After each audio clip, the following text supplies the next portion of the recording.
So, good evening, everybody, and welcome to the regular meeting and workshop of the Hyde Park Town Board. Today is October 29th. Please join me while we pledge allegiance to the flag. I pledge allegiance to the flag of the United States of America and to the republic for which it stands, one nation, under God, indivisible, with liberty and justice for all. Okay, so the first item on the agenda was the public comment that we extended to the property owners who received violations for Local Law 5 of the 2018 grass maintenance law. And I don't see anyone unless it was our police chief and our highway super. So did either of you get grass violations? No. You're good? Okay. So I think we're good on that. So, you check guys your looked mail. at me with all sincerity. Sorry. Looking forward to it. Okay, so moving on then. Any comment on the resolutions from our highway super and our police chief? Doesn't look like it. So, Warren, do you want to lead us in the discussion on the public nuisance local law process? And Rob, would you like to join us? Yeah, come right up on it. Did we need to do anything formally on this grass maintenance thing? I mean, did we need? No. Oh, okay. People, we gave Okay, them got notice, an extra notice in Cool. case they wanted it. Just making sure we No, crossed all our T's and We had a dotted our provision in I's. our old law about an extra notice. It's no longer in the law, so that'll be the last time we have to do that. Okay, so thanks for joining us tonight, Chief, and thanks, Warren, for pulling out some possible nuisance laws. A few weeks back, we had a complaint from a number of residents who contacted Dave as their ward representative, and we also received a letter from our police chief, fire chief of the Fairview Fire District, Chief Mader, who really identified some issues that we've had on Big Meadow Lane. So, one of the things that we'd like to do is add some tools to your toolbox for the police in terms of enforcement ability to address these situations. But what we've also done in the particular case of Big Meadow is that immediately our fire inspector, our deputy building inspector, issued letters to the property owners requesting a fire inspection, because we want to make sure that the properties are not, haven't been altered illegally, and that there aren't a number of occupants that are exceeding what is allowed under the current law. So that was, they've already requested an inspection, and we met last Friday, had some discussions with the building inspector, and he had a couple of ideas. He supported the idea of the property, a nuisance party, is it a nuisance party law? But also had suggested the idea of posting no parking signs in the area. So that was something that I thought we could talk about after we addressed the nuisance party law. So I know, Rob, were you actually called to that as well? Or I know that the Hyde Park Police did go. No, I was not called there myself. We did send officers there. So this one residence on Big Meadow Lane, we've been there 10 times since 2016 to the same residence. So when we talk about adding tools to our toolbox, currently the way the laws are structured, we have a social host law, which is a county law, which is a law that's put in effect for people who want to have house parties and they have underage drinking at their residence. So that is a county law that you have to make sure you get identification from people at the party to determine whether or not they're under the age of 18 and consuming alcohol. 21. Yeah. If you're under 18 is the way that law is written. Okay. And if the person is over the age of 18 and at the house, they can be deemed as the legal owner, occupant, or person in charge of that property. So you can issue the child that's there. In the essence behind it is parents go away and kids have a party.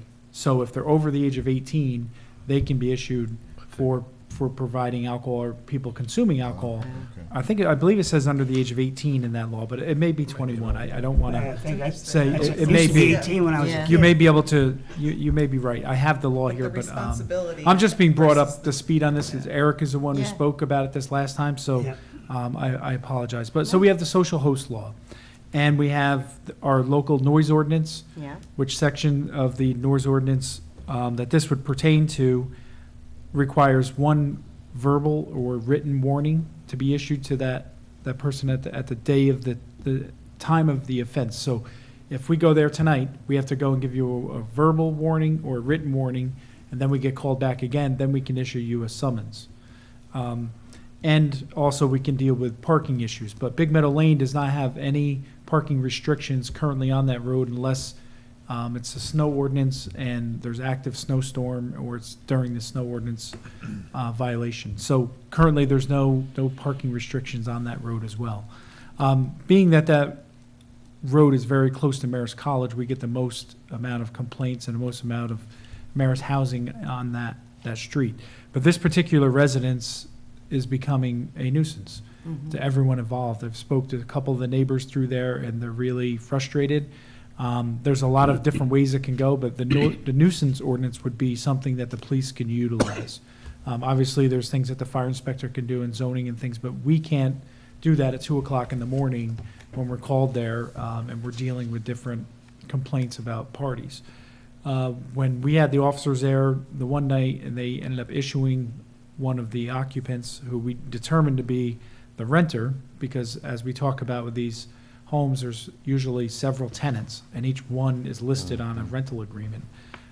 There were probably 500 people there at that one residence. There were taxi cabs parked up and down the roadway, blocking the roadway. So we had to call the state police and the sheriff's office and everyone to try to get more officers there to assist, because it's very dangerous. Right. for sure. And you can imagine, every department is stacked during the day and evening. On the overnight shift for the state police, sheriff's office, Hyde Park, everyone, they have the minimal amount of people working. It's just the way departments are structured. So they actually had town of Poughkeepsie officers come up as well, because we're so close to the town of Poughkeepsie border. But it still becomes very dangerous. So there's several different issues that go along with that. It's the nuisance to the neighbors listening to the noise and the drinking and things. There's also these taxi cabs that are up and down the road that are clogging the road to get emergency personnel back to residences that, are past that. And we have the arbors right past there, which we could be called there for a multitude of different things, and we can't get emergency vehicles back through there. Which leads me to another thing. At another point, I want to talk about licensing these taxis we have here, like the city and town of Poughkeepsie do, and creating a hack licenses here. And they would be, I'm researching that now, where they would be inspected by either the town or the city of Poughkeepsie, but they'd have to apply for permits here. These vans leave different establishments in Hyde Park and these parties with 20, 25 kids stuffed in a van. It is extremely dangerous. We stop these vans. We actually make them call for other rides, but here we're doing this on the side of the road, which is really not a safe situation to be doing that. And if we don't even know who's driving these vans or who they are or what they're doing. So if we were able to create licensing, they'd have to license here yearly, and then we'll be able to monitor who they are, where they are, how to contact them. Half of these taxi companies, they have stick-on signs on the side of their vans, and sometimes the numbers, they change their numbers and you can't get through to them. They line up at Marist College and drive the Marist kids all over, which is good, but they're also violating the law. And we have no way to monitor them as well. So I'm working on looking into doing that, so we can create hack licenses here, and then they'll be able to have to come here, register their taxis and vans here. They'll have to be inspected, and then we can, monitor them and take action on them if need be too. So there's a couple different things there. But this nuisance law that I read, the one for the town of Poughkeepsie and Tivoli, are almost identical. And I think it would help, not just us, but the state police, the sheriff's office, in monitoring these and putting an end to them. Because as I said, it seems like these are occurring in September and October, and then again in January, like when we have different rollovers of kids. After this incident, Chief Mader and I have spoke several times. I've spoke to Rich Lungendijk. We actually are going to go and assist him when he's ready to go do his inspection, so we can make sure that he's safe and we can see what's going on there. And Chief Mader spoke to the football coach and the athletic director there to try to, because let's face it, where they're really going to get in trouble is going to get in trouble at school. That's right. And both Marist and the Culinary have been very good at working with us with these situations if they're aware of it. So I took all of the information, all the names that I had. I contacted Marist Security. Marist Security generates a report, and they have a board that actually will sanction discipline on them at Marist College. So not only do they get a noise ordinance violation, but then they have sanctions and things at the school, because once things happen at the school, parents find out. Sure. Many times, parents have no idea what their kids are doing when they're away at college and what's going on. So, we're not about trying to stop people from having fun and having a good time. We're worried about the safety of everyone. 300, 400, 500 people at a And the quality local of life of the residence. neighbors, and the quality of Yes. life. And they've been suffering for a while, and we can only do so much to help them currently the way things are structured and the different laws that are structured here. And again, when you go to these parties, to try to get somebody that has ID on them and to try to disperse them, the way the noise ordinance is, they just have to stop making noise. We can't disperse them. We can't go into their residence. And if we see a party going on, if it's not creating noise or disturbances, we can't go on private property and stop it. Under this nuisance law, if you drive by, the fire inspector drives by, the police drive by and see a party that violates one of the 10 or 12 different items on here, we can enter someone's property to put a stop to it. So that's one of the things now too, is like we drive by, we can't go on someone's property unless there's a complainant and they're violating the noise ordinance or some type of other crime that's being committed. Okay. Well, thanks for that rundown, Rob. It sounds like it's will be solving, at least give you some ability to solve a problem. I don't know, Warren, did you want to kind of walk through Yeah, I mean, that a I little looked bit? through this, this problem came up in the past, I don't remember exactly when, and I researched a lot of nuisance laws. They seem to be, the laws seem to be in municipalities that have colleges. Yes. I mean, Tivoli deals with Bard, and Poughkeepsie deals with Marist and other colleges. I found one from Geneseo. I mean, it's probably, if I looked at all the venues for state colleges and Cornell and Syracuse, I'm sure there are laws. These are things, there's very difficult problems to deal with, as you know. I don't think you can deal with them through noise ordinances. They're very hard to enforce. And I'd like to, when you get a chance, I'd like to get the site on the county statute that you referred to, because Yes. I wasn't aware of that, and I'd like to take a look at that. I can leave you the copy. But I think, and I researched and I found that they were upheld by court cases. They weren't found to be unconstitutional. I mean, the problem with some of these laws is they're so overbroad and vague that they're hard to enforce if you have to criminally enforce them. I think the benefit for the law is that it gives you another tool and a resource for the police enforcement to go and shut these parties down, rather than knowing that we're going to prosecute all kinds of violators or people who are having parties. I think it just enables you to utilize this, and I've heard that it was pretty effective in the village of Tivoli. They were having some problems up there. I'm happy to take this and restructure it for a local law for the town, and we can have a public hearing and see what kind of comments and objections, if any, that we have, and then enact it. I'm not in favor of trying to regulate these facilities in terms of how many people that can live there, or get into the number of students who can live under one roof by making the argument that they're not a family. Then you get into all kinds of constitutional arguments, and municipalities have had a hard time enforcing those laws. The nuisance one looks like the best vehicle for us, and I'll tell you, if the county law is of help, I may incorporate a reference to that, something like that, and we can send it on to you for your review and have it ready maybe, not by the next meeting. I guess we have a meeting Monday. We've had a We have meeting a lot of meetings. every Probably next month's meeting. Yeah, November 5th is our next one. We can have a Next document Monday. that we can all take a look at. It's Monday, I know. Monday. The Monday after. The Monday, right. So. Yeah, if there's anything I can do, Warren, to help you. Well, I'd like, anything. when I draft it, I'll send it to you if you have Yes. any comments, and usually when I get into drafting it, I take a closer look at it to see what we have that Sure. may not be something that we want to put into the law, because we don't want the law to be challenged on constitutional or other grounds. But I think if we had this, it would help.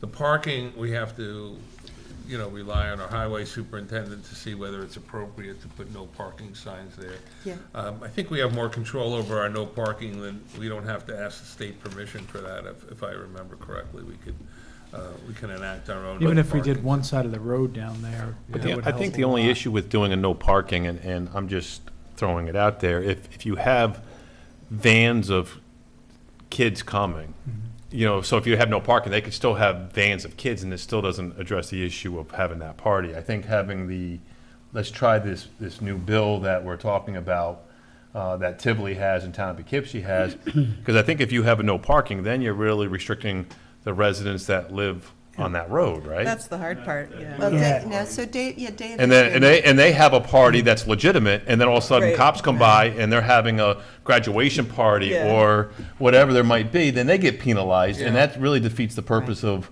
Well, Dave has been the lead on this Yeah, because it is I- his ward, and I know he's talked to a number of the constituents. I did, and, And what kind of feedback did they give? well, they're all for something being done, Sure. and they're grateful for the help. The no parking thing, to me, seemed like a good idea, and I got thinking about it later, I'm saying, wait a minute, what if they did that on South Drive or Horseshoe, and you have a party? And the Right. police come in and arrest all Right. your Yeah. guests. Sure. And it's not fair. And this one gentleman I was talking to said he would get the consensus of the neighbors on their thoughts on it, and probably talk, not the next, the 12th or whenever we have, if we do the law, it'll Right. come up. But that would be penalizing them for parties they have, where are they gonna park their cars? Right. Or he also suggested, Pull them out and throw them off the side of the road. well, he suggested just having one side no parking, but like you said, Howie, they would just cross over, That's a big development, they'll park anywhere, they don't have to park right on that one spot. What's to stop them from going just past the sign? right. I mean, Exactly. David, this is, your ward. I guess my suggestion would be to pass this law, and then if we continuously still have issues that can't be solved, then maybe the next step is to put up the no parking signs to see if that would alleviate it. Or are you thinking doing the no parking and not passing the law? Oh, no, not at he all. wants to Oh, pass pass the the law. No, I'm law, definitely right? for the Yeah. law. Yeah. I think we need the law. Oh, because- yeah. Yeah, Yeah. yeah, I think passing the law, and then if we Well, yeah. have an issue from there, then Because take it soon to the we'll be next into step. the snow ordinance anyway, and then we can Right. issue Yeah. tickets anyway, so. But that's interesting about the taxis, and, after hearing that horrible accident with the, Yeah. Oh, God. Yeah, I'll tell you, they stuff them in there, and all you see is feet and heads, my and God, Yeah. we really? stop them down by the culinary, and we have to call for other rides to get them out of there. I mean, They it's probably go to just- Darby's at 2 o'clock in the morning, and they just get as many people in. And, we're all about people being able to make money, but I'm not going and notifying 20 parents that, Right. That's right. there was a horrific accident That's right. coming down the Route hill, Yeah. Teller Hill, and we don't even know how safe these vehicles are. Some Can of you them, if give you look them- at them, they don't look too, Can you give them tickets for not wearing seatbelts, or? on the back, you Oh. don't have to be Right.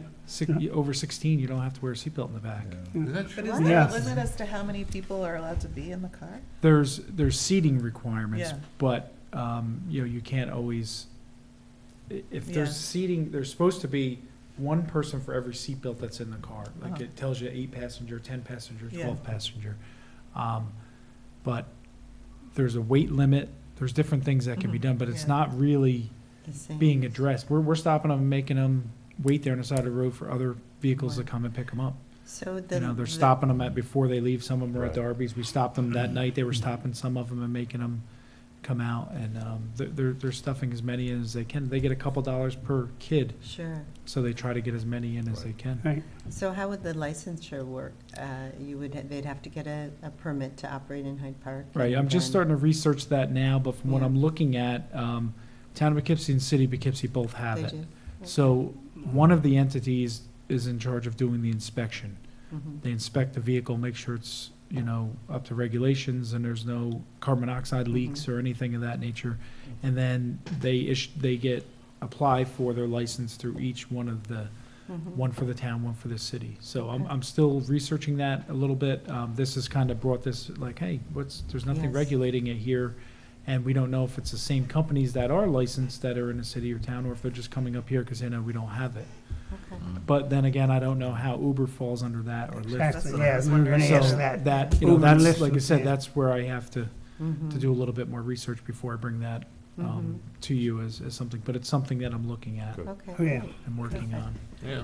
so- Even if it was just for the large, for the vans, I don't know if you can do something that's. Well, that's what we're looking at, and Yeah. I asked for a copy of the regulations and the inspection checklist and stuff from the town and the city of Poughkeepsie. I'm just waiting to get those back, and then I'll look at how would they apply here? Because really Darby's is the one location here that gets the most Sure. influx from Sure. that, Well, because that we don't makes really sense. have too many larger bars anymore No. in the town. But that's obviously a safety concern. If you got 25 kids Yeah. jammed in, I don't care how big the van is. Darby stops them sometimes from doing that. Their bouncers will stop them from putting people in, but what they do is they go to the end of the parking lot. Then in the parking lot, there's a bunch of kids there, and they open up the door, hey, Pile 'em in. yeah. So their bouncers are pretty good that way about trying to stop them when they can too. But again, they start to walk, and they're like, "Ooh, this is a lot longer walk than we thought. And it's cold out Right. now, and they want to get picked up. They're millennials, they Yeah. don't want to walk and be in the cold. Yeah, I know. So Okay, so that's Okay, good. so Well, we're gonna work on that. Yeah, we appreciate that input, and, again, to speak to the specifics of that particular incident, we have already requested an inspection, and hopefully that will come through without us having to get a search warrant or anything of that regard.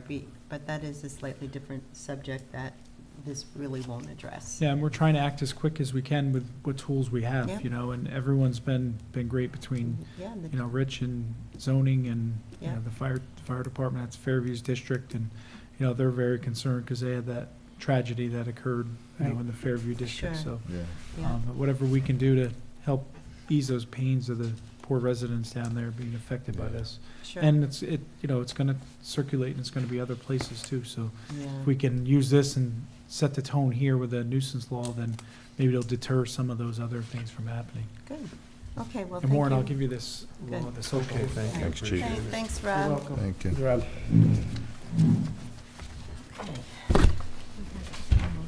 Thanks. Okay. Thanks, Gil. Okay, thanks again, Rob. Okay, This is so 18. we do have a resolution that we're adding at the dais tonight. So I'd like to have a motion and a second to add the resolution number 6 regarding the preparation of the map plan and report for a proposed sewer improvement district for the town of Hyde Park. I make a motion? Second? And all in favor? Aye. And what happened is we thought that originally it might be one resolution, but in fact it's 2. So that's the only reason we're adding it at the dais. So, okay, you guys ready to go on Yes. the resolutions? Yeah, just one, the one you added. Found something wrong? Yeah. Supposed to plug in the resolution in the first whereas clause. Oh, okay. And it seems to refer to it as 1029-6. That should be 1029-1 of 2018. Oh, I was wondering. This is on On the one that we're adding at the number days. 6? Yeah, Yeah, It well, reads- that's gonna be number 1. yeah. On the second Selected, page. because the selection was 1029-1. I got you. Oh, okay. Oh, So right. we just changed that from 6 to 1. We have to make a motion to amend it? Yeah. Second? And all in favor? Aye. Okay. Resolution 1029-1 of 2018, resolution accepting the proposal of Delaware Engineering DPC, for the preparation of a map plan and report for the service area alternate 2A for the formation of a sewage improvement district pursuant to Article 12A of the town law. Sewage improvement, huh? I'll second that. Didn't know we had one. We're all for that. And all in favor? Aye. Resolution 1029-2 of 2018, resolution appointing part-time police assistant ERIN E. Litz to the Town of Hyde Park Police Department. Second? And all in favor? Aye. Resolution 1029-3 of 2018, resolution authorizing the release of the balance of escrow for the Town of Hyde Park zoning administrator. Second. And all in favor? Aye. Resolution 1029-4 of 2018, resolution authorizing the town supervisor to execute an extension of the intermunicipal cooperation agreement with the Town of Hyde Park Highway Department and the Hyde Park Central School District for 2019. Second. And all in favor? Aye. Resolution 1029-5 of 2018, resolution adopting revised sections 902, 903, and 904 of the Town of Hyde Park Employee Handbook that include the discrimination and sexual harassment policy and complaint procedure. Second. And all in favor? Aye. And the last one, is added to this. Resolution 1029-6 of 2018, resolution authorizing the preparation of map plan and report for proposed sewer improvement district for the Town of Hyde Park pursuant to Article 12-A and Section 209B and 209C of the town law. Second? And all in favor? Aye. So- Should we just kind of talk a little bit about that? Yeah, What it is? yeah, for sure. So, as most people are aware, I think that, we've been working hard over the last 5 or 6 years to, or maybe, 7 almost, to create a wastewater treatment plan and plant for the commercial area along Route 9. And so what we've done is really put a lot of the building blocks in place to do that, and mostly with grant monies that Emily wrote the grants for. And it's a rather arduous process that you have to go through, and I keep thinking we're there now, but it seems like we're never there. But as we one of the resolutions alluded to, we had done a engineering report for the area that we plan to create this district in, and that was a multi-year process. And we finally we finalized that part and have now, with county monies, awarding tonight the map plan and report to be done by Delaware Engineering. And basically that lays out the infrastructure for a sewer district. It describes the boundaries of the district. It identifies the cost for each parcel within the district. And this document is required for the project to go forward in terms of obtaining financing and all the formation of the district. So I know Emily probably has additional things to add, particularly, we now have a projected cost of $18 million, and one of the activities that has really consumed us is applying for grant monies and looking for funds to bring the cost of that district down to for the property owners within it. And so it's at this point it's projected to be an $18 million project, and we have $5.3 million in committed funding. And so the next step is to really put this plan together, and that will be done in conjunction with the property owners. We have a meeting scheduled for November 13th with with those property owners within the district, and we'll be going from there in terms of determining each parcel's cost. This is from Linden Lane to Terwilliger? Yep, that's the general parameters. I mean, we considered other options, but That's what this was for. based on feedback of the various property owners, that this area seems to be yeah, the place. It could be extended south, like towards the brewery, and those would be like a contract customer to the district. They wouldn't be part of the district necessarily, or they could, that's still a Yeah. possibility, but. We could extend it, Yeah. or they could be out-of-district users. Right, yeah. But the only thing I wanted to add to is that there is some additional money that we might be able to access, but not until after the district is formed. So that's why this is really the next step, is to complete the map planning report and form a district. Aileen and I went to the New York State Environmental Facilities Corporation, had another meeting recently, what was it, last week at Marist. And, you know, everyone is trying to do this water and wastewater infrastructure work. And we're pretty far along in what we need to do. And in order to be able to access that additional money, we do have to form the district. So I think we're on schedule to be doing what we need to. Yeah, and one of the most important points that I brought home from that meeting is that what they're really looking for are shovel-ready projects in order to fund them. And this is not shovel-ready until you actually have first completed the map planning report and then form the district and then do the design work, and then they want to fund you. Yeah. But prior to that, it's a huge investment of time and money, and as I said, you know, we've really relied on grant monies to fund these underlying steps so that we could get to this point. And, you know, that slows us down, but at the same time, at least, you know, we don't have the concern that we're burdening the entire town with these costs, which, again, that's really not the way districts are designed. They're designed to be paid for by the people who are going to benefit from them. And so that's been a big part of how we're getting this done.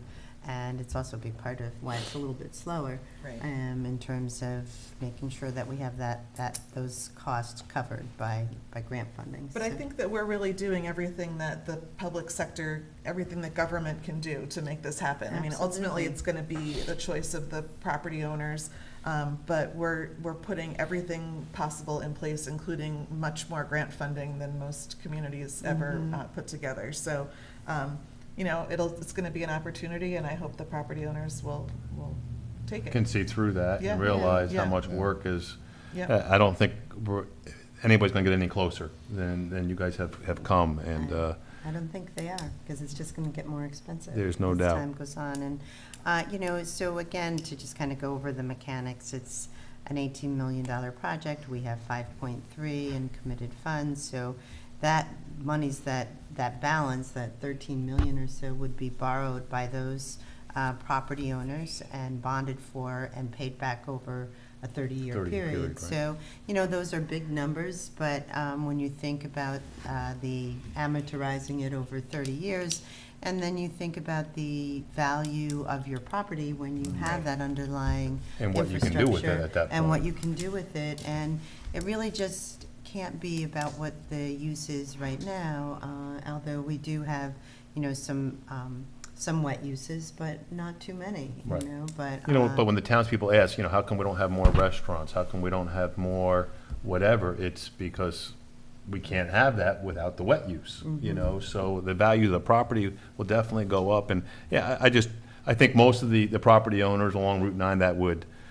be able to be part of this, I believe are probably for it, I would hope. And Well, there's anything we can do. Yeah, I hope so. I have invited Frankie Castella, the president of the Regional chamber. regional chamber, yeah, and you know, we had some good conversations on it, and I think that he can bring a certain perspective to the project that I hope that people will find valuable. And it really is about the future and not so much about the past, so. Is that meeting going to be here at Town Hall? And It is. will it be like a workshop that well- people can well, watch it- or see on Channel 22? Well, it's really geared for the property owners, but, Right, yeah, the you district, know, for the yeah. district formation, those people that are involved in it. And so, you know, we hadn't really thought about whether it would be interesting to have that fully televised. Well, I know it's a very Look into hot that. topic for the Yeah. residents of Hyde Park, and it might be good for residents to see what the the See local sausage businesses. being made? Yeah, I mean, Well, and it's, even for people who can't make it, who Yeah, do that's a live good in the idea. district, Yeah. it might not be a bad idea. I mean, there was Right, always a lot of people here during the whole concept process Sure. of what they wanted in Hyde Park and what they saw the future, and, you know, it's, and a lot of work has been done on our side to get to this point. It might be good to That's a good have a idea, workshop yeah. that is televised, so.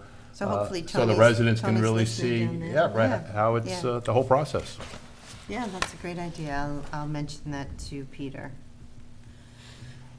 Okay, so, does anyone else have any new or old business? I think that they maybe would you like to do. talk about? I do.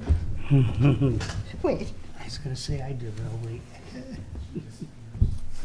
so we have just a little gift for the new attorney in town. Yes. Guys. And, you know, Aw. give this to our amazing Ward 1 councilwoman.